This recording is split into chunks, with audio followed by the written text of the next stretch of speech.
I thought so. I've got no idea what I'm doing with an axe. I would call that success. Oh, my hand's cramping. I think this might have been a bloodwood, which is an Australian hardwood tree. And if the amount of effort I had to put in is anything to go by, it certainly is very hard. We're chopping this up because, one, we want to get rid of the debris in the bush, put it over on our fire piles, but two, we're making a track because we're about to move our goats, which are our bush cleaners, and they're going to get into this area here and clean it up for us. That's the hope. Alrighty, who wants to help me move it? Yeah. First, do you want a drink? Oh yes, please. Here you go. That would be lovely. That is a Thank you. redwood. Yeah, bloodwood. Bloodwood. I can A tell red by the bloodwood. There's a number of different types of bloodwood, ranging from pink right through really, really, really red.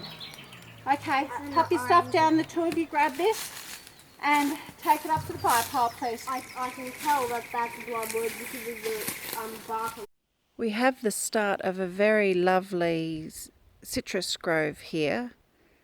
At the moment we are looking at pruning before the end of July so that we can rid the citrus, the lemons in particular, of a wasp that hatches in August and causes a disease on the trees. So we have pruned this one, which didn't need much pruning, it didn't have much disease. And this one up here, which the poor thing has just been completely and utterly destroyed. It's nearly gone.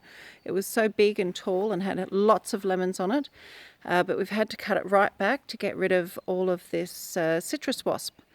Underneath we've dug away the old mulch and we're going to fertilise and put down some new mulch, hopefully before the end of July. These ones over here are yet to be pruned, and as you can see they're rather big, rather lush, but they're going to end up looking like that last poor one over there. I would call this probably the most tragic event that's had to happen since we moved in here. We had to have this beautiful big old pine tree and a younger one next to it pulled down because the root system had been compromised by some form of rot. And unfortunately, where it was likely to fall was on our house. It was leaning directly over the laundry and the house and would have taken out the whole thing when it fell. It wasn't really a matter of if, it was a matter of when. So we had to have this beautiful tree cut down. It's an absolutely magnificent tree. It's an old pine, probably wouldn't have a clue how old. I wouldn't be surprised if it was over 100 years old. But the kids are having a wonderful time playing on it. And all we have left is one massive great big trunk, one massive great big stump, and lots of branches and pine needles.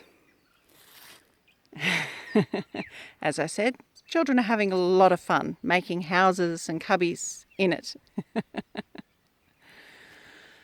So we've decided that we're going to have a burn. Now, pine trees are very high in oil. They're probably one of the more dangerous trees for fire hazards because the pine needles underneath them create what the fire warden described to me as a double burn. first of all your wood burns, but then the pine needles on the tree and on the ground burn again, and they are very high in oil, so when they're on a fire they can create a fire flash, which is dangerous considering how much bushland we have around us. So we've decided to recycle, reuse and make the best of what we have. So we're actually pulling the pine needles off much of the tree, or as much of the tree as we can, bagging them, because what we're going to use them for is animal bedding. The goats absolutely love the pine needles, and whether green or brown, the pine needles are making beautiful, soft, comfortable bedding for them, so they're really enjoying that. We're also collecting the mini pine cones. I don't know what we're going to use them for yet, but I'm sure we can find some use for them. Here are some down here.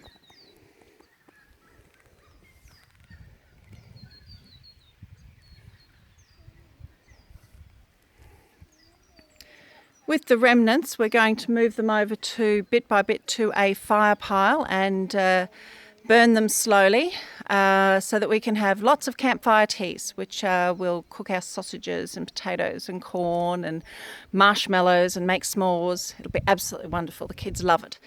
So that'll be a lot of fun. We'll have many, many months of fun with this size tree. We're also beginning to prune the custard apple tree, which is absolutely lush and gorgeous at the moment. It has custard apples on them, but for some reason they haven't ripened. They're just stayed completely solid green and rock hard. So we're going to cut this one back quite significantly as well. It seems to have a black mold on it, which I have to find out what that is so that we can get rid of it. We're also moving on to the hibiscus trees, and here's one here. They have been completely eaten by grasshoppers. All the leaves look very holy indeed. So we're starting to cut them all back. Here's one we're halfway through. We're doing it bit by bit because we're giving all the scraps to our goats, who love a variety of food. If you give them too much of one thing, they sort of turn their noses up at it. But if you give them a little bit of a lot of different things, they're helping clean up the yard and eat all the bad stuff. So it's absolutely wonderful. And here's one that we've completely pruned. It looks very sore and sorry for itself at the moment, but it will come back and look a bit more like the one at the front by the end of spring.